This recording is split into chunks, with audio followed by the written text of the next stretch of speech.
कहानी गायब बच्चा। कस्बे के हर बच्चे का दोस्त था पैंडी।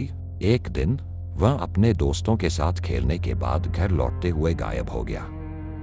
उसकी माँ ने जब उसे आवाज दी तो सिर्फ उसका नीला जूता घर के दरवाजे पर मिला। पूरे कस्बे ने उसे ढूंढने की कोशिश की, लेकिन पैंडी का कहीं पता नहीं चला। अगले दिन दरवाजे पर उसके लाल शर्ट के टुकड़े मिले। उसकी माँ ने आखिरी बार उसे घर के बाहर खेलते देखा था। वह घर के अंदर गई और जब वापस लौटी तो पैंडी गायब था। घर के दरवाजे पर उसके नीले जूते में गीली मिट्टी लगी थी। उसकी माँ ने डरते हुए जूता उठाया और आवाज लगाई, पैंडी कहाँ है? रात में घर के अंदर पैंडी की हंसी सुनाई दी। उसकी माँ दौड़कर कमरे में गई, लेकिन वहां कोई नहीं था। सिर्फ उसके बिस्तर पर उसकी लाल शर्ट का फटा हुआ टुकड़ा पड़ा था।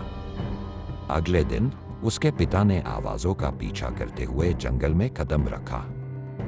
उन्होंने देखा पैंडी पेड़ों के बीच खड़ा मुस्कुरा रहा था, लेकिन उसकी आंखें अजीब तरह से काली थी। पैंडी बोला, आप मुझे ढूंढने आए पापा? उसकी आवाज गहरी और डरावनी थी। और फिर जंगल में सब कुछ शांत हो गया। उस रात के बाद पैंडी और उसके माँ बाप को कभी किसी ने नहीं देखा। लेकिन जब भी जंगल में कोई जाता है, पैंडी की हंसी अब भी वहां गूंजती है।